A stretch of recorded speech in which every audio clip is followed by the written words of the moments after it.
Let's go. Welcome everyone, and I'm extremely grateful and thankful for you being with us here today. I'm excited to be hosting this webinar, The Road to Event Success.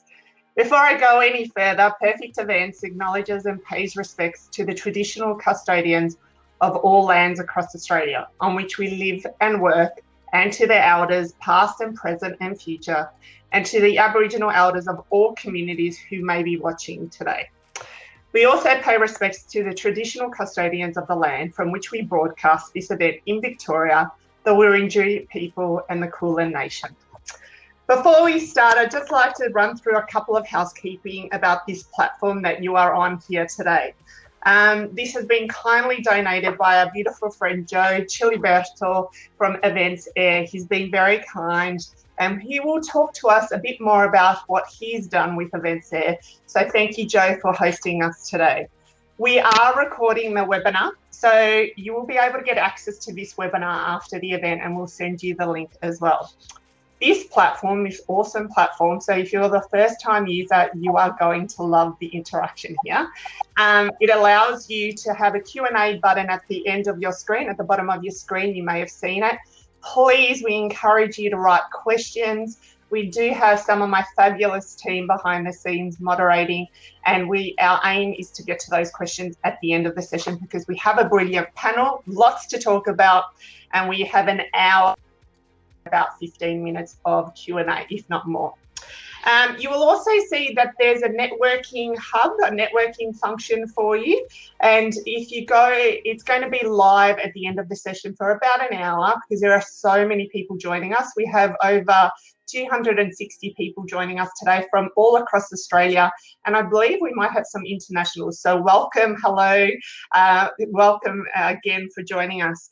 And the meeting hub is on the timeline, so if you just get out of into the timeline, I should say, and you can click onto that. Obviously, a session like this is really important and we want to be a resource for you, but if you have any moments you want to share on social media, please, we encourage you to tag at Perfect Events Oz and the hashtag road to event success, not roadmap, road to event success. I think it's really important for me, Liliana Sanelli, to give you a bit of an idea of where Road to Event Success started. I had a conversation, a cravings conversation, which is another pivot that Perfect Events has done during COVID this year with the Lord Mayor Sally Camp. And we spoke about the events industry, and we spoke about, especially Melbourne, the events capital, Victoria, the events capital of Australia, what was going on with COVID. And I quickly pointed out to her that we felt that the small to medium enterprises, the sole traders, the people that are really keeping the industry going weren't represented in the conversations with the big players. We can see at the moment that a lot of the big boys are at the table talking to government, and that are the major events, tourism and the promoters, which are great and necessary. But the panel that I have today here and all of you listening are part of the industry. And what makes it so important is that we here today are a resource and a voice for you. So there's a couple of intentions of why I made today really happen. And that was because I felt that you needed to understand what the road to event success looked like in 2021 and beyond. I had a lot of my peers, and you probably are some of those watching today, so thank you, ask me, what is it that I need to do? How do I get events started? What does that look like, really? And on the 13th of March, Friday the 13th, that dreaded day when the Grand Prix was cancelled, Fashion Festival, the Food and Wine Festival, all these major events stopped here in Victoria, we all knew that something dire was happening. And I too had a staff of 16 to 18 people. It got halved immediately. We had 60 to 80 events on our books, completely stopped. So I had to make a decision, as did so many of our panelists, decide what they needed to do and how did they keep on surviving and then thriving. So today is about that. The intention for you today is really we're a voice and we want to be a resource for you. We have come together, and we just spoke about it with the panel, and we're collaborating. And if COVID did one thing, it made us connect even more and collaborate with our fellow peers. So I encourage you not only to network after this session, but reach out to anyone in the panel. They're all beautiful. They all want to help you, and they want this industry to survive and thrive again to what it was. So let's get started. We want this road to event success to be a success, and for you to take some notes, and hopefully, as we said again, encourage you to write some questions, and hopefully we can get to them at the end of the session. If not, we will do our best. So let me introduce this wonderful panel that a lot of you already know, and if you haven't met them, I'm excited to be sharing them with you. We have Thewlis from Save Events, Francesca Pavone from Dann EventsAIR, Bea Tomlin from Beaspoke Safety. We have Suzana Bishop from Square, Chris Sheldon from Stone Events, and Joe Ciliberto from EventsAIR. Welcome, my beautiful panelists. Yay! I'm giving them a round of applause. Thank you. Thank you for joining us, and I'm excited and grateful and thankful that you're giving up your time to be with us today. Before we get into the questions, we actually got a surprise message from Sally Capp, the Lord Mayor recently appointed. So I'm just going to share that with all of you because I think it's really important that you hear this, but I'm also grateful that the Lord Mayor took the time out of her busy schedule to send us a message. So over to Sally. Good afternoon and welcome everyone. Sally Capp here, Lord Mayor of Melbourne. I would like to acknowledge the traditional owners of the land on which we are gathered, the Bunurong, Boonwurrung and the Wurrung Wurundjeri people of the Eastern Kulin Nation, and pay our respects to their elders past, present and emerging. I'd also like to acknowledge Liliana Sanelli, the CEO of Perfect Events, who is leading the charge in this webinar. And to all of our guest speakers today, I'm acknowledging you, your preparation and your efforts, and of course your expertise, and thanks in advance for sharing. Melbourne, as you all know, is a city that is built around events, food, retail, tourism and education. A city economy that is based around bringing people together. For a city that thrives on that, 2020 has not been our year. We know that between the months of March and September, more than 150 events had to be cancelled, postponed or delayed in some way as a result of the pandemic.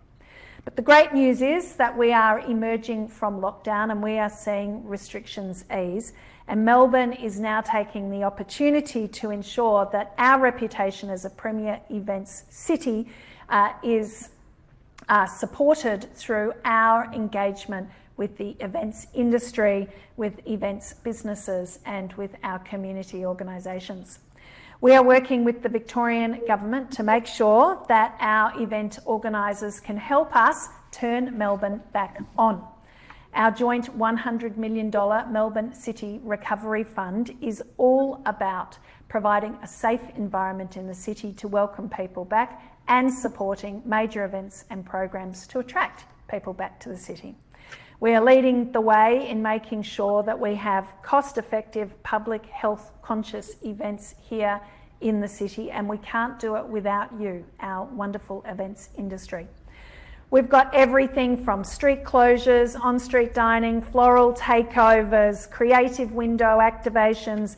We are bringing our iconic laneways back to life. We have socially distanced concerts, not easy to say, park and river activations, outdoor retail markets, rooftop experiences, and the list goes on, and we are doing all of that to bring back the buzz to Melbourne. We are also doing it because we know that in supporting our industry, we are helping support many small business owners and their ability to create jobs for others, and we thank you for your efforts to survive, and we're here to help you thrive. We know that people have been missing the city and they are desperate to come back because it is such a vibrant place, and we know with the amazing program of events organised that there's going to be some serious FOMO out there. We want this summer to be like no other. We understand how critical tourism and events are to our city and our community's prosperity. Unique visitor experiences and Melbourne's famous street life and premier events all play a crucial role in making sure that we can revitalise and support a resurgence of the Melbourne that we all love and adore. You, and your success is our success. For 185 years, our city motto has been, we gather strength as we go together. That's never been more true than what we need to do together to revitalise Melbourne. I thank you in advance for your efforts, and thank you for participating in this webinar to be inspired and motivated again. Thank you. Thank you very much. That was a beautiful message from our recently appointed Lord Mayor Sally Capp. I'm going to start with the panellists, and I'm going to start with Simon Thewlis from Save Vic Events. After hearing that message from Sally and knowing what's happened with COVID and all the great work you've been doing behind the scenes, are you able to give us and the viewers a bit of an insight of what's been going on from your end? Absolutely. I guess like everyone, the world changed on March the 13th. And then we sort of waited for things to happen. And so for me, I guess I started getting involved and getting serious at the beginning of June, because it looked like we were a couple of weeks from being able to reopen at that point. Mm-hmm. But there was absolutely nothing in place, and there was still no support for our industry.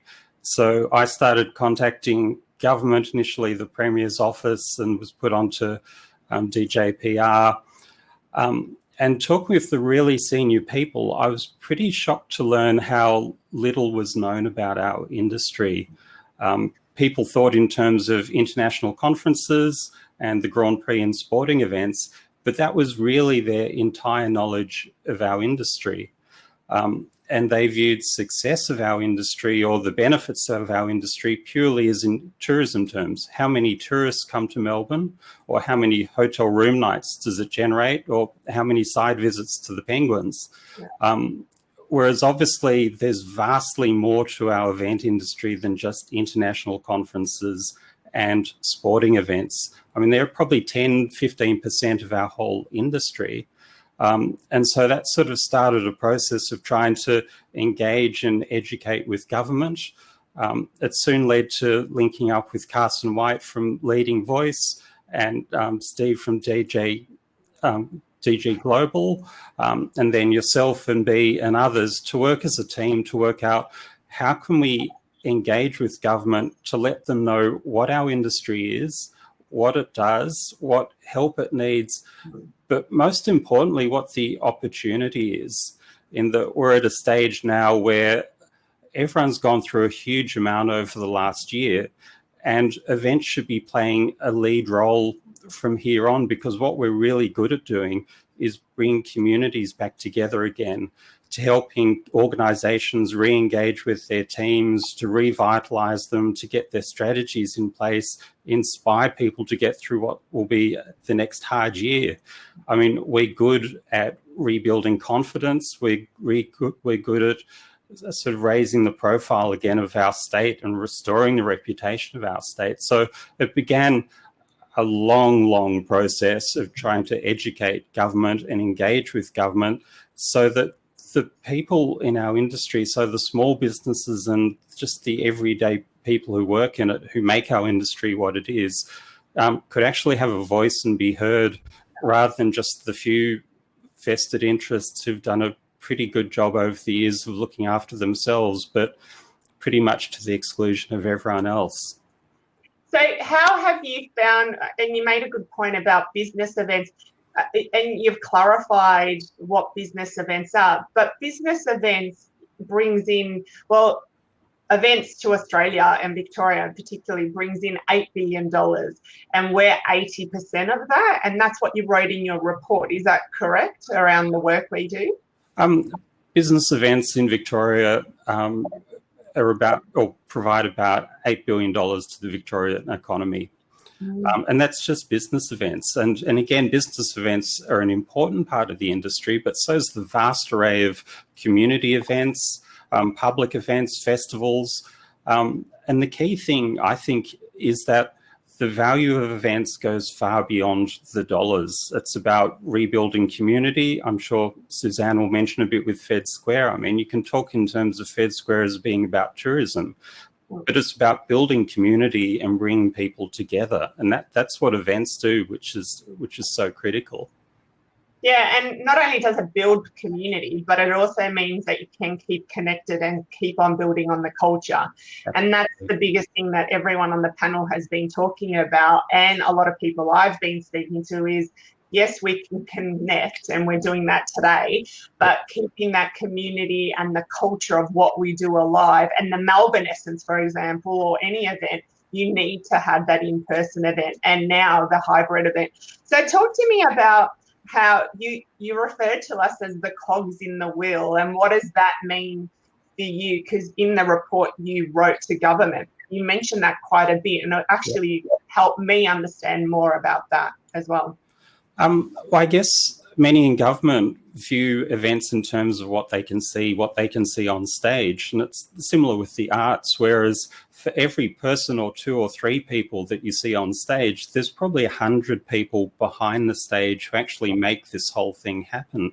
So the vast supplier communities, whether it's everything from the chairs to the AV to the lighting to the riggers to the environment designers to the stage managers to the production managers, there's this whole army of people, and the government really didn't know they existed because their mindset was just, well, events bring tourism, whereas there's this whole industry behind it, and an industry where people have been doing it really, really tough because no one's had a gig for nearly 9 months now, and many are still facing a few months more before they can have another gig again. Yeah, in particular with live events, and there's a real challenge at the moment of people feeling safe to host an event, let alone knowing how to produce it. So I think that's really important. I'm going to move on to Francesca. Simon, we'll come back to you if that's all right a bit later. But Francesca, for those who don't know Francesca, she is one of the co-owners with her beautiful husband, Dann EventsAIR. Francesca, you've been in business for 15 years, and similar to myself, I understand what this year has brought to you. So can you give us a bit of an understanding around, I feel like you're one of the major cogs in the wheel that's been affected. What has this meant to you with COVID and, what's happening at the moment? Thank you, Liliana. So yeah, I've always considered us as a very important cog in the wheel, like other suppliers that you've just mentioned, Simon. And so with COVID, it obviously rendered our services completely obsolete. So we are a crucial part of we're a very crucial cog in the wheel, and basically without this cog, then the wheel just doesn't turn. Yeah. So we are incredibly vital. However, with COVID and obviously the cancellation of events, which was a government directive, we felt very insignificant and very unsupported by the government. So it was really difficult just to get, perspective on that. We really felt that we were kind of left, to fend for ourselves, and that the government really just, as you mentioned as well, was just not actually acknowledging just how significant of a role that we all do play within this industry. And myself, and I know other people in the industry, has been lobbying very hard at a state and federal level, and Simon, you've done tremendous work there. But I have to say, Canberra definitely knew who I was, and I got the, Francesca, we know who you are now. You can stop calling. Josh Frydenberg understands the situation. However, we were patiently waiting for some type of relief package, some type of support. And whilst we're incredibly grateful for JobKeeper, it really just wasn't enough to really sustain us. So it's been a very challenging year to navigate through. Yeah, and look, JobKeeper, and I'm the first to say thank you, because JobKeeper has helped a lot of us in the industry, and it's kept a lot of people going. However, some of us, or some of the sole traders, haven't been able to get the grants and the business things. And now with the road to event success, we need to reignite what this business means. It's I have to say, Francesca, I'm glad you became a plant lady over COVID, like I did. Like over COVID. Talk to me about, you mentioned to me in one of the conversations that you had close to 40 or 50 trucks sitting in a waiting bay.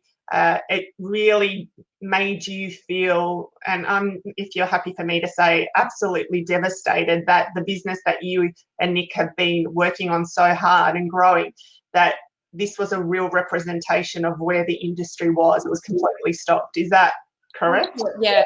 Look, I mean, we can't deny the fact that, like a lot of listeners here today, whether you're, an owner of the business or whether you're an employee within the events industry, I'm sure that we all would have gone through the same thought process. So it was absolutely devastating for us. We had 2 Bunnings-sized warehouses filled with over 90,000, products, fleet of 50 trucks, over 100 staff.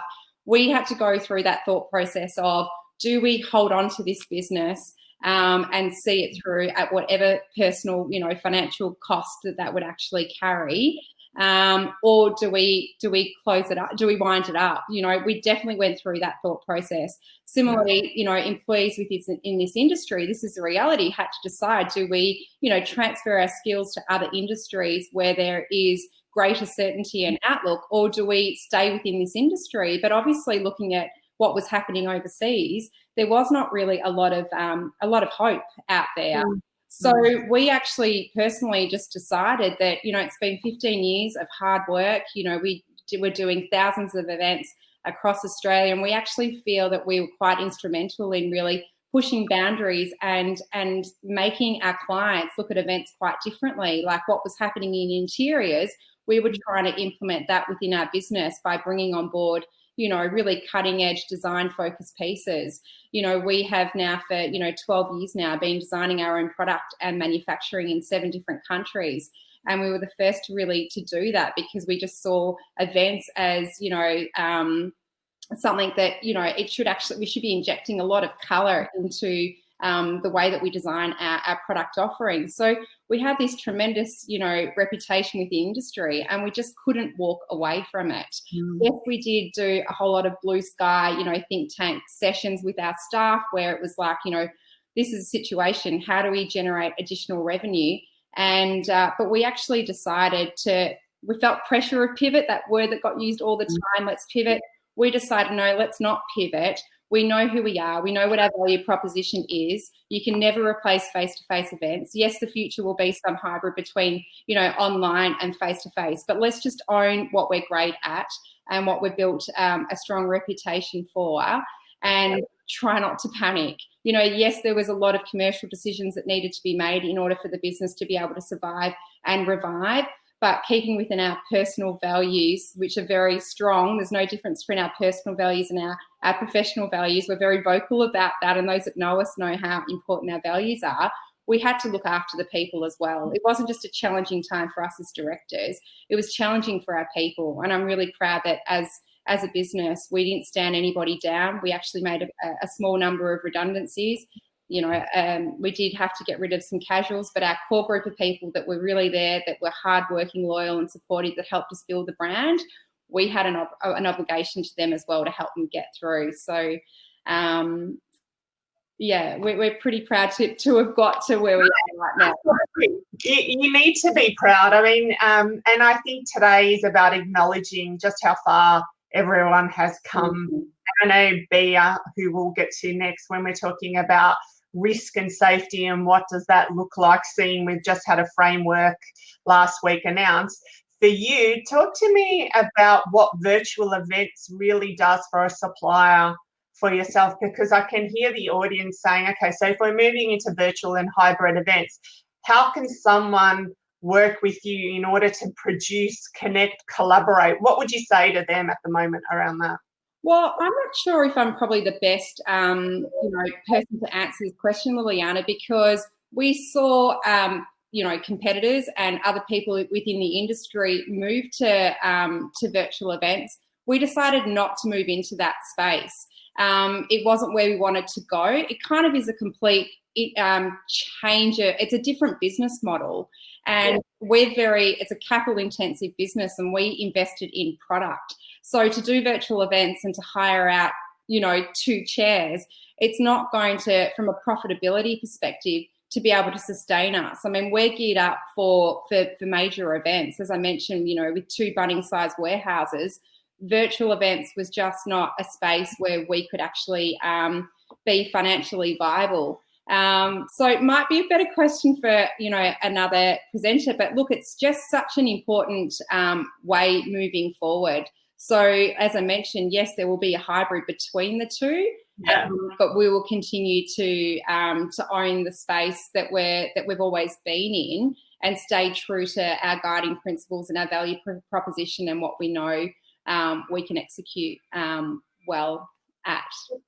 And I think that definitely is correct. The question, I probably didn't ask that correctly, was the hybrid version. If there's a virtual element and there's a live version, I recently went to PCMA last week or a couple of weeks ago.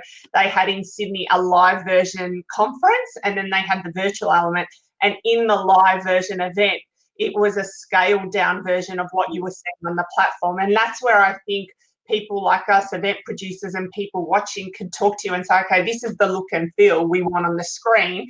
They might talk to EventsAIR on that and then a production company, but we also want to talk to you around what's a safe way of producing this event and the look and feel. And that's where I feel what I'm getting asked from clients. That's where I think you can fit in. And there's, no one's going to change the live event. And if anything, it'll probably grow in a different way. And that's what you own. But so does the road to event success for you guys, is that continuing pushing live major events? Is that what you think with COVID safety, I guess? Because there would be a whole new, and I know in the framework last week, there's a whole bit around what suppliers need to do for absolutely. I mean, definitely, I think the biggest challenge for our business, but we're very accustomed to it, is being able to scale up our business. So, you know, as I mentioned, the majority of our workforce was casual. So, but the core group of permanent staff we were able to keep.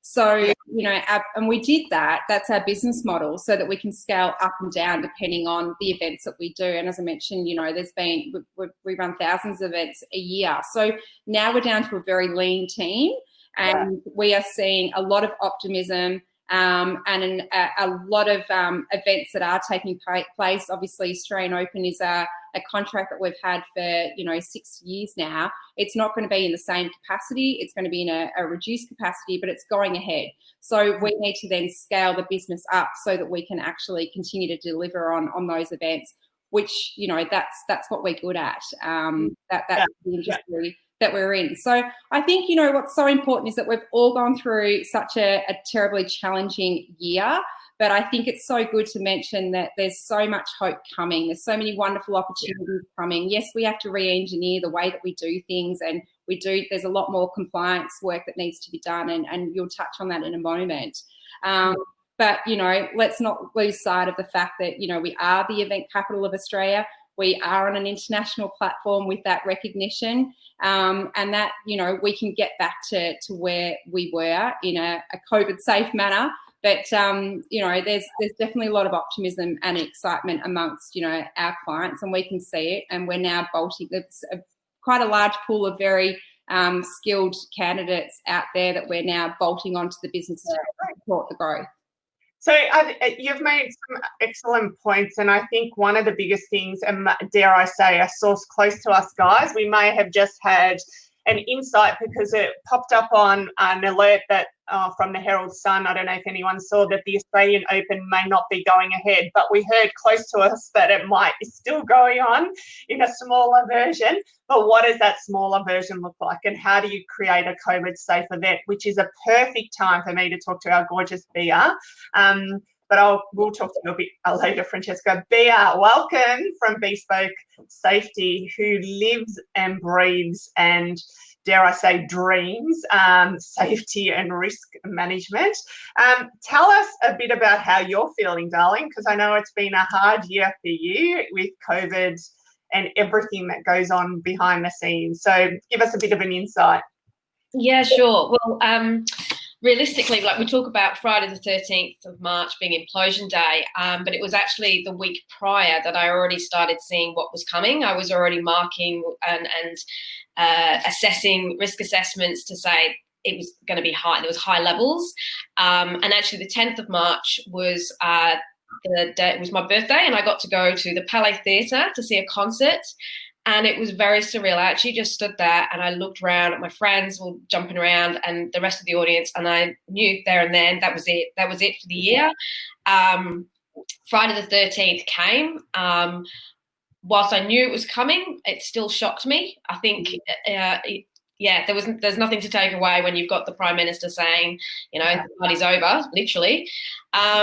And the following week I sort of realised that, and maybe it's because growing up in the UK during a Cold War, I was always terrified of that. My grandmother was actually a prisoner of war. And so the fear of just having to live like that was just, it really confronted me. And it was probably my biggest nightmare. But doing risk management, my husband was just like, well, this is just emergency management. This is just risk management. Why are you panicking so much? And I really felt like for the first 2 weeks, I just couldn't work out what we were going to do, how we were going to pay the mortgage, all of those things. He still had work because he wasn't in the events industry. He was smart. He got out. And so, but 2 weeks later, he was freaking out because he realized that his business was now going to be impacted. Whereas for us events peeps, we were at the beginning along with international travel. And so it was only the slow trickle that, and the momentum started building up as to everyone realizing the impact that it was having on everyone. So would you say, with knowing what's going on with COVID, and I know you have been working closely with Simon and Savic Events, with what you saw released in the framework last week, are you able to give us about 3-5 tips that you would recommend the audience to be really conscious of with what a COVID safe event looks like now? Yeah, well, I mean, basically, look, every single state and territory has got their own framework. That's going to be the challenges that we've got moving forward, particularly with all of us that go to different states and territories and have different clients there. One of the examples being that in Queensland, you have to keep the contact details for 56 days, whereas here in Victoria, it's 28 days. So there's nuances like that. But ultimately, we need to bear in mind that there are going to be cases that pop up. We've just seen what happened in South Australia. Turns out that they still panic bought toilet roll despite knowing what we've all gone through since March when the toilet paper saga happened. And that's one of the things that when people panic, they do bizarre things. It's a type of control, feeling that that's the only thing that they can control. But so as we've got cases popping up, we need to make sure that what we're doing as an industry, what we're doing as our own organisations, is that we're doing what we can to ensure that there aren't going to be multiple cases linked, and that we're putting in provisions into place for our events, for our workplace, to ensure that we are not potentially spreading the virus. And so one things that I think everyone's realised is that we haven't been washing our hands. Turns out, who would have thought just washing your hands for 20 seconds can make such a big difference? For those of you that's still not convinced about that, you can do the pepper and water test, which is a great test that they did for children back in the day to learn about how soap can actually move the virus by using pepper. So it's quite incredible that people have suddenly realised that you should be washing your hands so extensively. And the other thing, I sort of have become a bit known as the poo lady, because I've done a lot of research on feces and urine and what happens with the virus, and not just COVID. We're talking all different types of virus. So one of my big tips for everyone is, can you please put the toilet lid down before you flush? And if you don't believe me, watch YouTube, okay? Because then you can see what goes on in your bathrooms, and you will probably never do that again. And then, of course, we need to be thinking about what our COVID safe plans are. Now, just like in risk management, they've got to be true and real. At the moment, obviously, there's templates out there. Everyone's going to be checking everybody else's out to see what they're doing, which is fine. In this day and age with the World Wide Web and stuff, plagiarism isn't what it used to be when we were all at universities and stuff. So, you can copy and paste, that's fine, but it has to be real. If you're going to say that everyone's going to wear a spacesuit to make sure that they're protected from the virus and you can't deliver it, going to come out at some point. So and real, and just make sure that, yeah, you're documenting what your team can actually do. So incorporate your team into the discussion about your COVID plan, because they're the ones that have got to basically enact it and protect your business.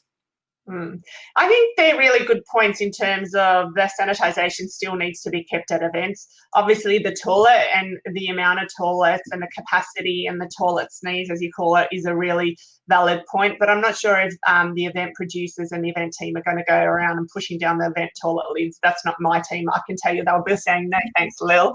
But I know we need COVID marshals moving forward, and we've started to see that at a lot of restaurants, hospitality venues and events. Tell me, in terms of the conversations you've been having behind the scenes with government and the framework that's come out last week, and I would encourage the audience to go check out the frameworks from Bea actually has on her website, and my team can put up a link on all that information. What are you seeing, and I guess what does that mean to the road to event success? How does someone successfully produce an event? What are the next steps, I guess, and can they work with someone like you to help them if they don't understand what that is? Yeah, well, I read a really interesting article this morning. There was a gentleman who got to go to Sydney at the weekend, or yesterday or something, and he'd been in Melbourne, where we have been in hard lockdown, masks are mandatory and the like, and it was so interesting when he described about going through the airport and just the shock he felt and the fear he felt about seeing people without masks, and then subsequently driving through the streets of Sydney and seeing packed cafes and restaurants. And apparently one of the waiters, when he was actually sitting down with his partner, and the waiter just went, "You're from Melbourne, aren't you?" And the guy goes, "Yes." And he goes, "I can tell by your eyes. We've had a few of you in here that just look shell-shocked." And I think that's one of the key things that, for those of you that are in different states and territories, that Melbourne, we did it tough, and you've got to be a bit more sympathetic that it's going to take us a while to transition out, and so that like I've got clients in WA who nothing's changed for them. Their risk assessments are low, and they don't have to wear masks. They didn't even have to do much physically distancing. So whereas Sydney, a little bit more aware of with the cases popping up. Obviously, South Australia, be interested to see what their risk appetite is now, what they've just gone through. So in terms of, we're now moving into our COVID normal, as it were. But we've always got to remember that we are living through a global pandemic. This is actually a case study that we're going to read about, well, our children's children are going to read about in the future. I love a good case study, just don't like being in one, can I just say. So we just need to remember that we're still in it. So because we've not been, all of us are we're voyeurs of what is happening in our lives right now, rather than being the control freaks that we normally are, because we're event people, that we want to have a plan and we want to know where we're going. So the one thing we need to remember is that we're going to have to be flexible, adaptable, and work, like we've talked about, the collaboration and learn from each other, because ultimately there are going to be cases that pop up, and we need to be able to support each other in what worked and what didn't work. And that's one of the things we're learning from the different states as well. What works, what doesn't work. So yeah, I think they're all really good points, and being flexible, adaptable, collaborating and working with each other is in a way the summary of what we're doing today, but moving forward, because we don't know the answers, but together we know the answers. Together we can work that out, and you're only as good as your last event, as they used to say. So you're only learning based on what we know, yesterday and today. So I think that's a really safe answer. And for a lot of you out there who are looking at producing an event and need some of those tips and guidelines, again, reach out to us or anyone in the panel, because every event is different. But know that COVID safety and the cost of COVID safety, especially here in Melbourne, is quite a hefty cost around budgeting. And when you look at the framework and what the framework entails around suppliers and what they need to produce as well, it adds on a lot of elements. And I'm not quite sure if all of you know that, but as I said, encourage you to read it. So I guess on that point, Bea, I'm going to talk to Suzana from Fed Square, because I think it's a really good point, knowing what Fed Square is has had to go through as well this year as a major venue, and working with so many different suppliers. So Suzana, can I have a chat to you? Hello, darling. Hello.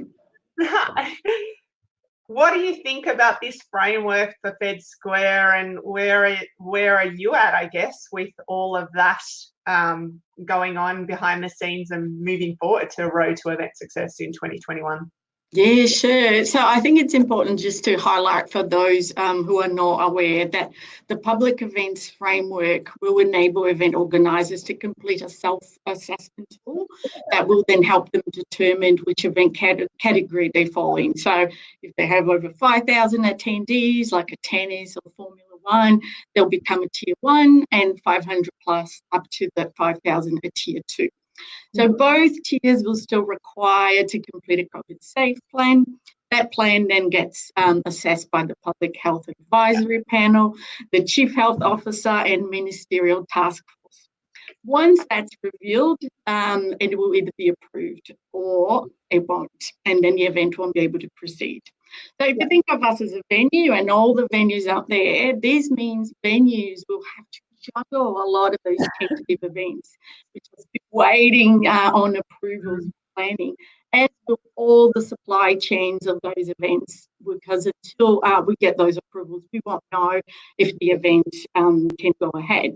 So it is inevitable that we'll have a lot of delays and challenges when it comes to those approvals, confirmations, the payments that we operate with as an industry on day-to-day operations. It will require the whole ecosystem of events to be quite nimble and flexible. In our case in particular, which we also a public space, that means we'll need to manage visitation as well as the forecast for all those event attendees as part of the overall capacity. And we work with community events, which are not always as experts in the field as a lot of our professionals. So that makes this process particularly complex, as we have to work really closely with them, provide advice and support along the way. So my takeaway for this process is start as early as possible, because it will be complex. It won't be easy. Yeah, and I think that's a really interesting point around understanding what tier you are, the approval process. It doesn't mean that you're guaranteed to be able to hold the event, plus then or engaging all the suppliers. It's the chicken and egg situation that we've been finding throughout this whole guessing game or crystal ball. But at least, as you said, there's a bit more of a framework, and you can work with the communities and the organisers. Am I correct in saying you're the vice chair now of MEA? Yes, that's correct. We've just had our AGM last week, and yes, I've been re-elected in the role. I'm really grateful for that. Yeah, so congratulations. And for those of you who aren't aware what MEA is, it's an industry body called Meetings Events Australia. And when I was talking to Suzana recently, she mentioned that they held a survey during COVID, and it highlighted a number of issues. But one of the biggest issues that was highlighted was around the personnel, the staff, and what this means to an industry. I'm going to get Suzana to have a chat about what she found from a MEA's perspective, but then I wouldn't mind if I can get the panel to also say what they think around the personnel, because it affects literally everyone. So Suzana, what do you think? Yeah, sure. So MEA in 2019 conducted skill shortage survey, and 56% of responders indicated that there was a skill gap felt in the industry, primarily in the mid-level event managers, and then followed by operations staff. And the survey was conducted pre-pandemic, pre-COVID-19, and 58% of those interviewers said that the skill shortage was already affecting the organisation back then. So with the pandemic, you can only imagine, especially Victoria in particular, with what we've been through. You know, you saw the footy moving to other states. We would have had a lot of casuals shifting industry. So you can only imagine what we've got to face, and we really can't ignore with the end of JobKeeper in the horizon, and we really can't ignore this as part of our recovery plans. So in terms of the skill shortage, is there anyone else from the panel has anything they would like to add to that? Because it is a really important point, and we've seen a lot of people, choosing to, in a way jump ship because they need something more stable. Has anyone found that? Or? Look, I think the main thing I'd say is it's absolutely shocking the number of people I know who have 2 or 3 or 4 decades of experience in our industry at really high levels, who are working in office works, in Bunnings, doing food deliveries, working in pubs, all sorts of things and they're the greatest assets of our industry, and they're having to leave our industry just to make ends meet. And can we get them back again? I mean, that's one of the really big questions. Yeah. That's definitely been our experience as well at Dann EventsAIR. We actually had worked really hard to secure a very skilled leadership team, and we appointed a CEO at the beginning of this year. That CEO has now left just this week actually, and will be moving across to the aged care industry. Just another example, we had other people in our leadership team that have again gone into other roles. So it certainly is a critical area that does need to be addressed. Yeah, and we've found the same. We've found the same, that lots of people jumping ship and heading over to industries that they feel are probably a little bit more stable at the moment. And Chris, that's coming from the food and hospitality industry, isn't it? Yeah, it really is. People who just feel that it's just not a secure place at the moment. Where is it going to be in another week, 2 week, a month's time? They're just unsure about it. And I think a lot have lost confidence in it. And we've got some really, really skilled workers that, probably went into hospitality because they, found it quite an easy path early on in their careers. Who became very, very good at it, became very, very senior, and this has made them really rethink, where it is they want to be. Is it still in this events industry? But even some that do have certainly lost confidence and moved over to industries that they feel are probably a bit more stable in this climate. It's really interesting. I took a note down from Sally's message to us that we gather strength as we go together. And for me, if you're studying events or you're the future leaders in the industry at the moment, let alone in the industry, we need to continue to work together. And I think that's what we're doing today. But I think the road to event success is all of us individually in our businesses going, okay, how do we make that happen? Do you agree, especially with the skill shortage as a panel? Are you finding that? What does that look like? Look, if I can give the example of what working together can do with Save Victorian Events, it's a small number of small business owners who put in a little bit of our own money. And in the period of a few months, we've reached people from right across the government, right across the bureaucracy. We've had impact on government policy. We're certainly a huge part of the conversation. We haven't achieved anywhere near as much as we want to, but I think that's just an example of when we get together as an industry and do things together, we can have a lot of influence over the things that will impact us all into the future. Yeah, it's a really good point. Anyone else have anything to say before I move on? I want to bring it back to small business. I think what's been really important at Dann EventsAIR is that we've been very clear with our communication and had very honest communications with our people. So I think the messaging from the top is really crucial as well, to be able to retain top talent as well. So, when you really believe in the industry, you believe in your business and your value proposition, as I mentioned before, it's important to share that and to stay positive and resilient as directors so that you can actually hold on to your staff. And in terms of the skills shortage, what we've actually found is, yes, there are people that have left and gone into transfer their skills to other industries. We've actually found a pool of candidates, and recently I've just brought on, a couple of people that have been in the industry for more than 15 years, which is really exciting, that have said, you know what, looked at other industries, not for me. This is the industry I love. This is what I'm skilled at doing. I want to be here. I want to, I want to come back into the industry and add that value. So there are those people out there. It might not be as many as we would all love, but they are definitely out there because they're not prepared to, sacrifice and give up, everything that they have learnt over, the last couple of decades.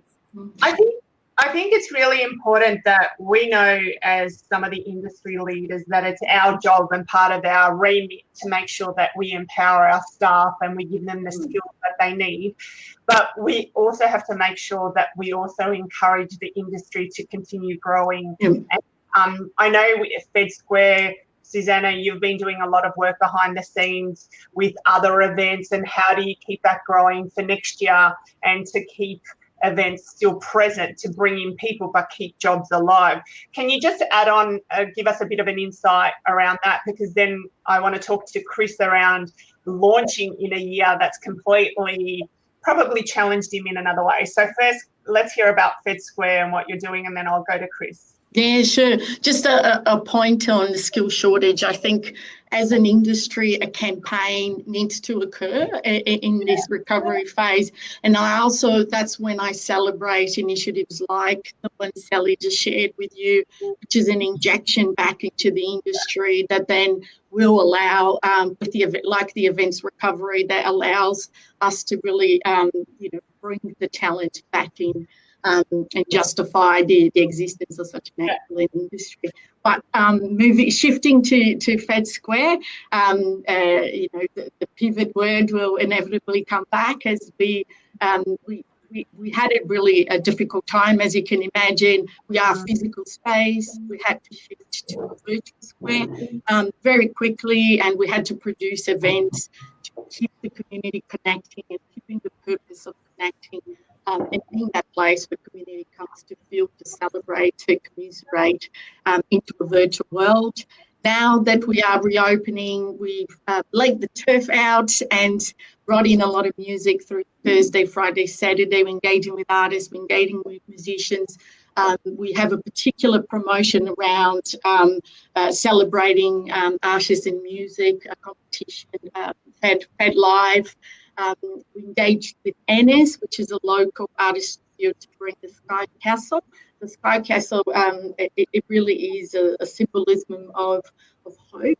It is the rainbow after the storm. So it's this beautiful immersive installation that turns into lovely lights at night.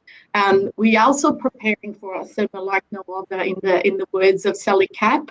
A lot of activations, again, investing into the wider events industry. We are partnering with ACME to curate a lot of movies in the square. We continue to invest in the hybrid space. So we've learned that actually creating a virtual platform has been terrific for us. We now have the access from international visitors, so we're keeping that connection alive when travel is allowed again. So we launched North Pole University event, which is a 5-hour virtual Christmas workshop extravaganza hosted by the crowd favourite Tim Campbell. We're doing a Fed Oasis this summer, so really in a COVID-safe way, creating little oases for people to come and enjoy themselves, a picnic, listening to DJs. We're investing a lot in a free grassroots program, which I think is really important when community needs to heal. So we'll be offering fitness, Indigenous culture, arts, dancing, cooking class. The challenge of 2020 certainly pushed us to create that virtual square, a digital home for our kaleidoscope of experiences. But the return to physical events, we recognise that continuing that hybrid direction, it's really important to go beyond the traditional geographic boundaries. Yeah. And you've raised some good points around the innovation that you've been doing and the activation and the injection of getting more community and industry to come to Fed Square. So I think the biggest takeaway for all of you listening is around, if you're going to produce an event or work with Fed Square, make sure not only do you speak to Suzana and her team, but look at some of the pieces and the activations that they've got going on already that are COVID safe and they've been planning that you could tap into, and how do you make that something that works for you and your industry and possibly your clients. I'm going to move on to Chris because I know that we've got a couple more panelists, Chris and Joe, that I need to talk to, and I'm conscious of time. Chris, I was very, very excited on the 6th of March. I came to the launch of Curtis Stone Events. I loved it, everything you guys were doing and are doing still, but I was blown away at your initiative. So from your point of view, launching a business in 2020, I would dare say didn't go to plan the way you were thinking? You could say that, Liliana, and thanks so much for having me. Yeah, I mean, our story is not one that we thought would be the case. You know, we launched a business. We actually formed in late 2019 to kind of be ready for early 2020. You know, our kind of business model was to, you know, do all the major events and work with event companies and become the preferred supplier for venues. And you know, we launched in, as you know, you were there, we launched in March, and we actually launched 2 weeks before COVID. Yeah. So to launch an events business 2 weeks before COVID is probably not, you know, it certainly wasn't in our business plan, that's for sure. We were lucky enough to already sign some corporate clients. So there's 3 of us in this business. There's Curtis Stone, who, you know, most people know his name, and we're with his brother Luke as well, and myself. And you know, Curtis has got his businesses in the States, which go really, really well, and they've been severely impacted by this as well. And Luke kind of runs, you know, a lot of Curtis's business in the States, and I run the Australia kind of operation. We were lucky enough to sign a couple of corporate clients just before it, and it allowed us to become a food delivery business within this period, which was interesting about so fast for us. You know, we had never planned to do anything like this at all. All of a sudden we were kind of thrust into it. We made the decision that, okay, you know, pretty much a bit like what Francesca said earlier, you know, do we continue with this business or do we think about something else? And me, I'm a lifer in hospitality. You know, it's what I've done my whole life. You know, and probably the thought of, okay, now I need to go and think about getting a job is probably not the best timing either as the business. So, you know, we embarked on the food delivery side of it, and you know, we'd pitched ourselves certainly in the higher end range of events and catering. So that's not easy to do, you know, with the food delivery business and the heat and eat business that became, you know, a real thing throughout the COVID period. And, you know, it's a really competitive market as well. You know, every restaurant, that was your option, and that's what you had to do, and everybody did it. And it was probably fairly good. Including us, Perfect Events. You helped us come up with. Right. We were really happy to. And what you helped us with the food was incredible. So thank you around that. Yeah, absolute pleasure. And, you know, I think it was probably fairly good from a consumer point of view that they got to all of a sudden order from Chin Chin and order from, you know, Melbourne venues that, you know, were kind of hard to get into and weren't necessarily convenient, all of a sudden became convenient. So we kind of embarked on that, and it went fairly well for us, in that we had a bit of a captive audience with our corporate clients, which was really, really nice. We collaborated with the wonderful Perfect Events, and did some really, really great stuff with Cravings. So we're really thrilled to be able to do that and execute that. And that was at the level that we really wanted to execute at, and the collaboration was a really good one. But we had a bit of a captive audience with our corporate clients. Yeah. And we kind of had direct messages and a direct line to them, that we could really get out there what we were doing, because in the saturated market, it was so hard to get your message out, with so much noise being made, that we had a bit of a captive audience we had a direct line to, and they absolutely loved what we did. And we had a lot of people that were ordering. People ordered through us and ate their whole week's worth of meals. 5 to 7 meals a week, every single week throughout the period. Sorry, guys. No, it's interesting that, you know, we did that, and it became kind of quite successful for us, but it was built on a false economy, because it was built on a basis of people with not a lot of options. And we were a very good option. Now that's kind of changed and lifted, and there's a lot of great options out there. And the model has, or that the landscape has really changed there. And it's kind of dried up to some degree. So we've been kind of frantically working on the next part of our business plan, which come around just as fast as what COVID came and what the restrictions came and the food business model, the delivery business model. The next part has come around just as fast. And even though we knew it was probably on the horizon, we didn't know. Yeah. And I don't think anyone did they? We expected it, but when it arrived on our doorstep and we all went, oh, wow, we're in planning events and we can go out, and what does that look like? So do you see now that you'll be active in working with clients or people with hybrid events, or do you see that you'll just stick to, live events? Where's Curtis Stone Events, I guess, moving forward, the road to event success for you guys? Yeah, the road to event success for us is definitely collaboration. Yeah. It's definitely, it was a big part of our business model anyway, which was, working with events companies and also working with, restaurants, and collaborations was definitely on that path anyway. So it'll definitely go back to that.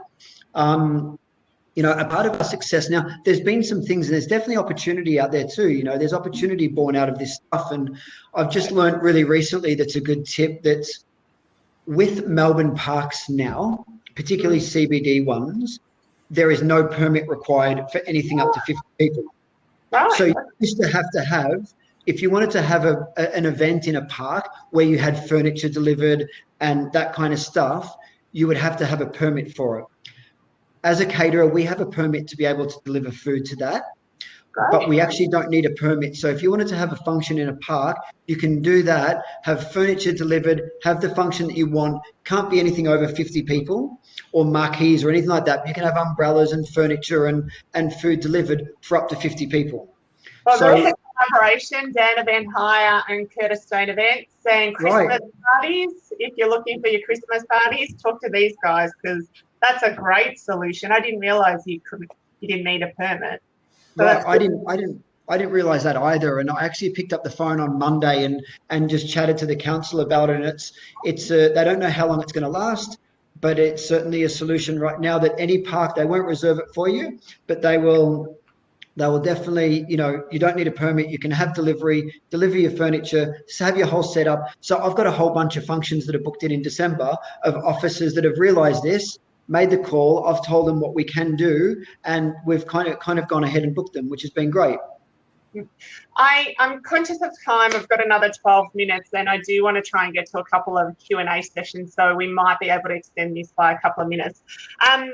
We've spoken about the pivot, the hybrid, the virtual event, the live event, but what we're really experiencing at the moment and the way we're connecting is through this awesome platform, EventsAIR. So, Joe, my favorite quote is, necessity is the mother of invention, and every single one of us has had to be innovative.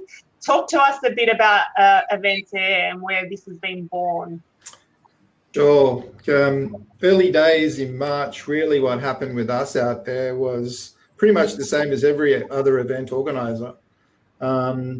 We had the situation where event planners were postponing and cancelling events. So what that meant for us, that was our lifeblood for our business. So we really had to make a decision at that point on, do we downscale? As Francesca was saying, that was a decision. Or do we pivot to a new platform? So EventsAIR as a product has been supporting event organisers for the last 30 years in managing events. And one of our customers was actually a catalyst to this, who came to us and said, what do you think about this if we actually take the EventsAIR platform and bring it virtual? And that's where it really started. And we were quite fortunate that our development team pretty much worked non-stop, 90 days, day and night, 7 days a week. We didn't have Easter. We were all working remotely, the usual story, to develop this product that we now call On Air, which is this virtual event platform. So come end of May, the product was released. And on that journey, the ones that really stood up, definitely our team internally, but more importantly, were event planners. They were the ones who actually stood in and would actually do our test events. So to actually test this type of platform, you need large numbers of people to see how it works. So our customers would pretty much every day, we'd have up to 500, up to 1,000 customers online testing the platform pre-release for us and just giving feedback and saying it would be great if we could do this and that sort of enhanced the product before release. And I know there's some people in the attendee list, because I had a quick look, who actually were there with us in those days, 10 months ago, to where we are today. So to give you a bit of comparison, and we work with a lot of event organisations, not just in Australia, but in UK and US. And what virtual event technology gives is it's a bit of a leveler across the industry, because you've got different situations around the world. So event technology, although you can go 100% virtual, where if you're in the UK at the moment where you're in lockdown, that is really your only option. Where Australia, you have hybrid, where you've got live audiences and virtual audiences, but once again, you have technology working there as well. And US is another situation again. So if you're launching large scale events, it, like you said, it does become a necessity to be able to reach that audience. So we were very lucky that we had a really amazing group of customers that helped us through it. So much so that in the last 2 weeks alone, our customers have delivered over 960 events just in the last 2 weeks. We're about to hit. Sorry, so 960 events, and how many people is that to, like thousands and thousands of people? 60,000 attendees. Wow. We're just about to hit 500,000 attendees over a 6-month period through the platform. So just saying that we're up to now version 4 of the product, the appetite for this sort of technology and what we're seeing out in the marketplace on how they're using the technology. A good case study is Mia with Fed Square. They were one of the first to really take the leap, where they had a presentation in the Fed Square studio, and then they had a virtual audience and virtual exhibitors and virtual sponsors. And it really gave them that opportunity to be able to run an event. Another good one is University of Queensland did their open day, where they had 15,000 students looking to subscribe to the university. So they actually set up 200 people on campus, which were facilitators that could then talk to students via the on-air portal. So there were some really great stories as far as what people have been doing with the platform. We're just about to release version 5 of the platform since then. So the development keeps going. Our customers, we've been supporting them both financially to sort of, as our product's a software as a service product, we've also assisted them as well through this journey. So we're sort of fortunate, but on the other side is we made the decision very early on to really go for it. Developing a product in a pandemic, running remotely with a dev team in Australia, providing a solution to the globe. It's a great story.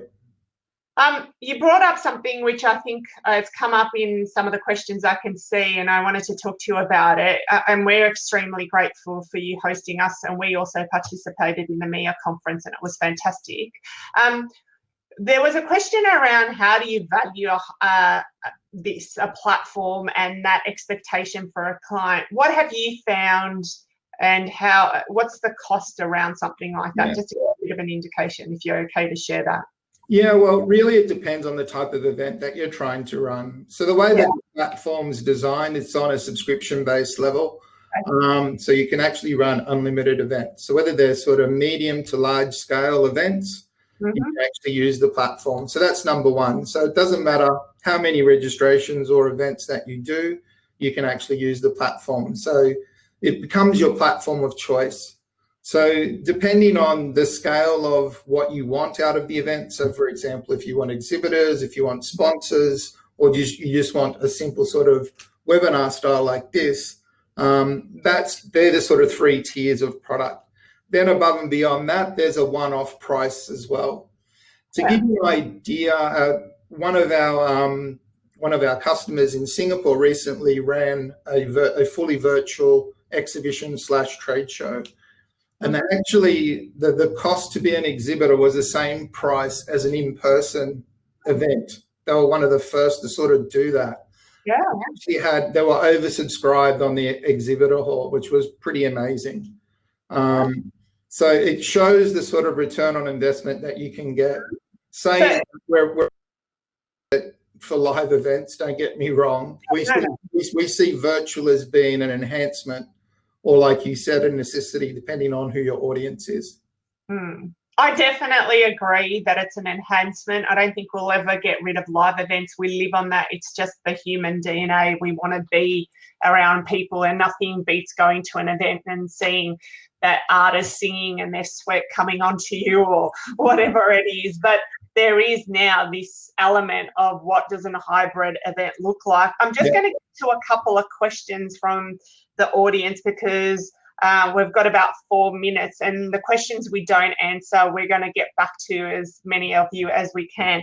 But this is for the whole panel. I think this is an important one for the not-for-profits around fundraising and what you're seeing in the fundraising space and not-for-profits. What do you think, all of you really, their road to success for not-for-profits are? Like, in a couple of words would be fantastic if you had anything to share.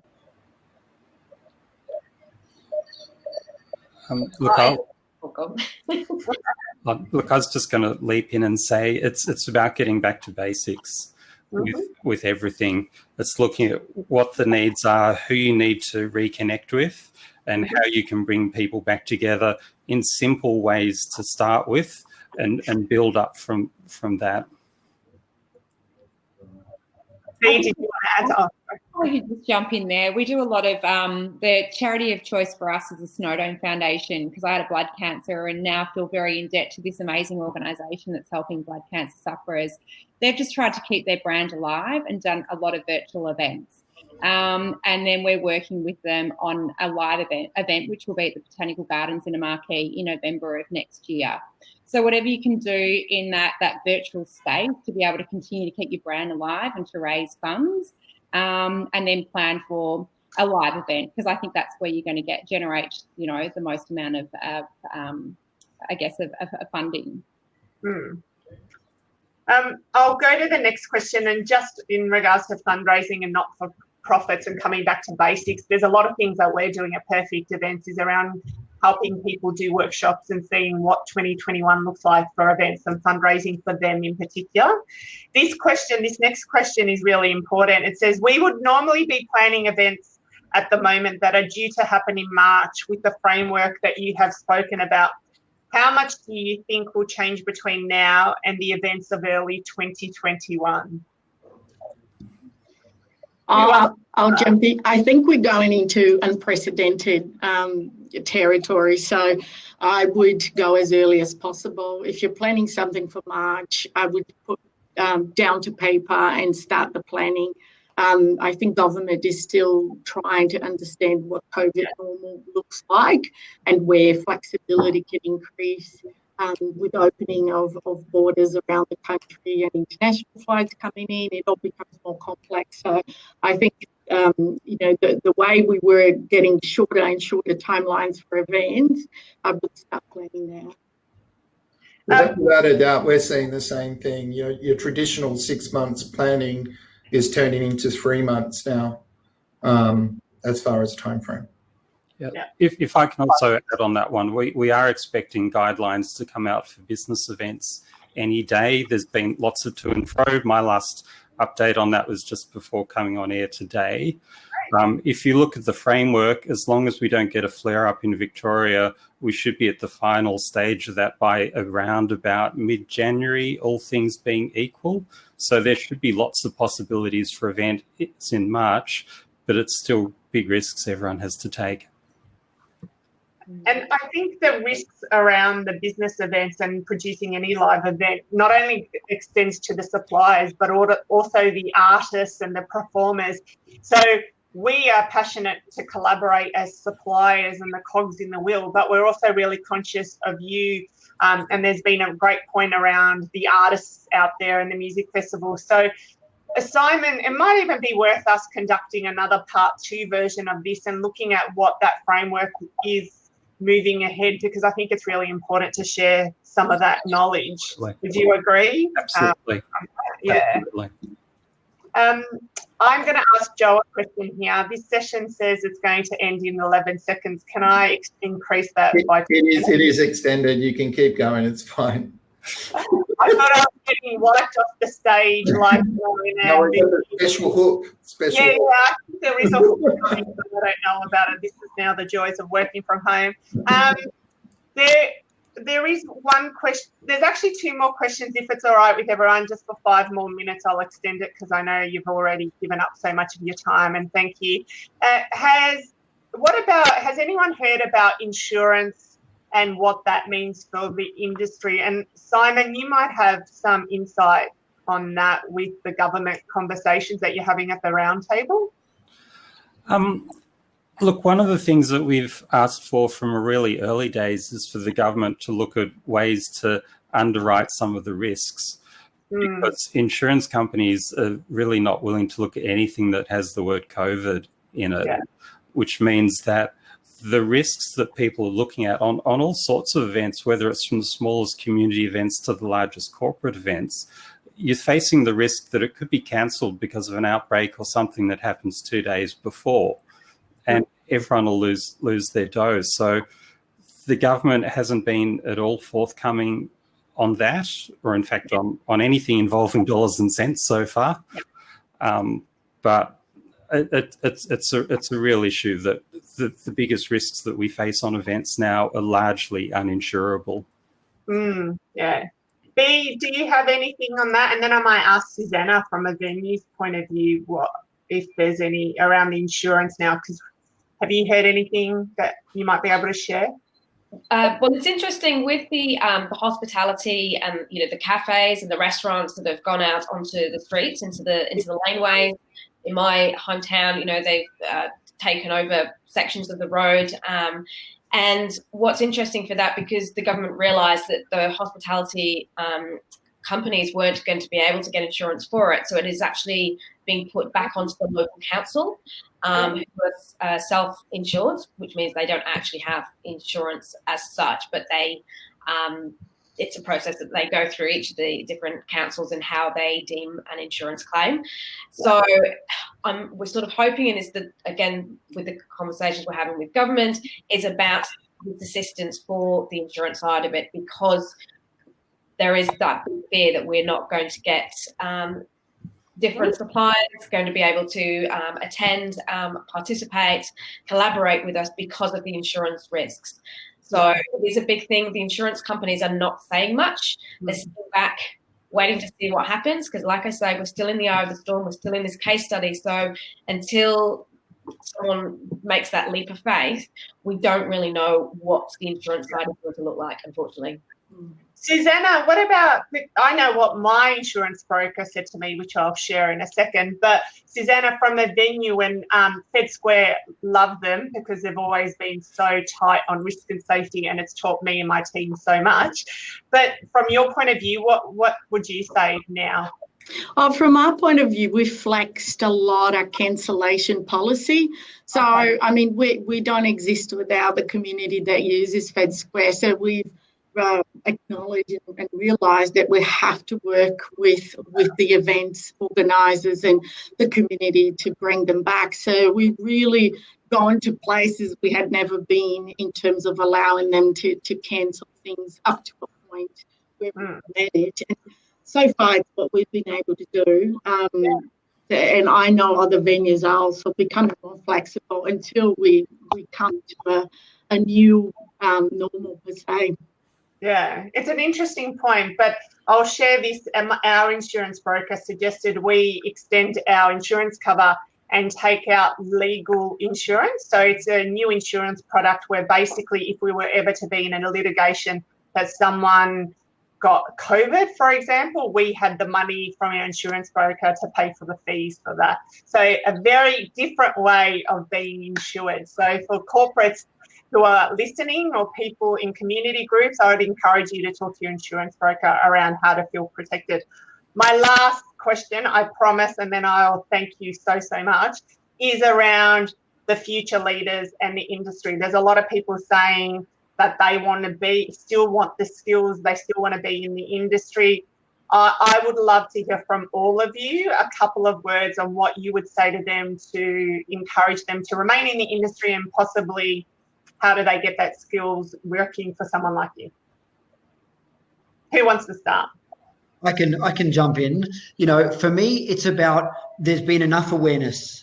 We know what to do. We know what's going on. We know how to keep people safe. There's lots and lots of guidelines. We're very, very responsible. The last thing that we want is another outbreak of COVID. So we're going to do everything in our power to absolutely stop that. And I believe that everybody is really, really well placed to open up safely, to follow new guidelines, to get us to a place where we're operating and getting Melbourne back to being the city that we know it to be, and that's the capital of events. Yeah, it's true, very true. I think in times of challenge, this is when people best come together. This is the time to have your voice heard. You know, join your association, make your voice heard, and work together. You know, be flexible, support each other. We talked about charities as well. This is the time to hand a hand out, and we'll all recover much quicker if we take on that mindset. Yeah, I mean, my constant refrain is that there's never been a more important time to bring people together, to I guess, re-engage with people, to inspire people to do all of those things that events are really great at. And we've seen what a world with events looks like, and it's pretty shit. So I think that the event industry has a very strong future, but we have to believe in it. We have to be really vocal about what our industry is and what we need as an industry to survive.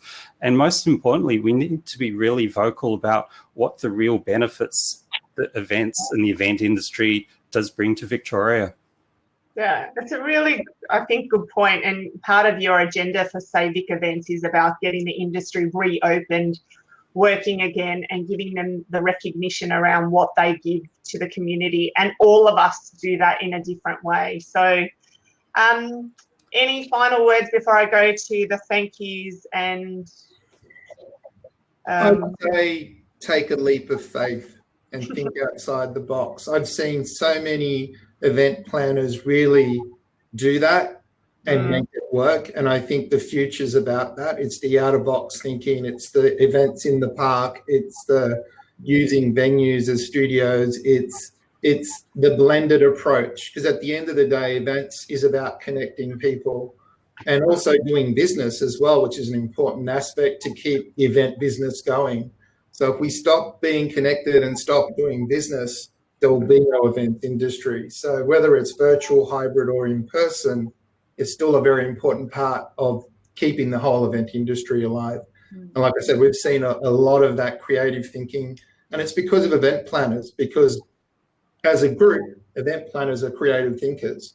Liliana, you've proved that today by giving us the opportunity to actually do this with you as well. Yeah. And being able to actually pass that on to your audience. So thank you. No, you're welcome. Thank you, everyone, for sharing and being part of today. If I was you, and I hope we've had people coming in and out of the session, and for those of you who have joined us for the whole session, I'm extremely thankful and grateful. But thank you to the panel for giving up their time, because they are all incredible. Simon, Francesca, Bea, Suzana, Chris and Joe, I couldn't do what I'm doing without you. And if anything, I'm kind of excited about what the future brings and us working together. To those listening, thank you for sharing your time with us. We encourage you to connect, collaborate. It was a theme of today. Make sure you're flexible, adaptable. Make sure that you're being heard and seen. Make sure that you're looking at what is possible and what's done in a COVID-safe event. Please reach out to this panel of experts. We will share their details. They are all industry leaders, and they want to give back to you as much as they want to support you, because that's what we do. We create amazing events and experiences that are lifelong memories, as we have done that today. You do have the opportunity to network for another hour on the hub. Is that correct, Joe? It's open for probably the next hour. And if you just log out, is that right, Joe? And they get onto the timeline? You just go to the timeline and you'll see Meeting Hub there. If you click that, then click on the person. You can text with them, you can chat with, you can video chat, and you can also exchange details. Yeah, I haven't yet invented perfect dating, but that is possible too. So, but we've got a great caterer. We can do the food. There we go. Yeah. Thank you so much. I've loved all the questions. I've loved your time. We may be back doing a part 2 once we get more information. Give us your feedback. Show us what's going on in social media. And enjoy the rest of your day, and look forward to seeing you at the next version of Road to Event Success. Bye, everyone.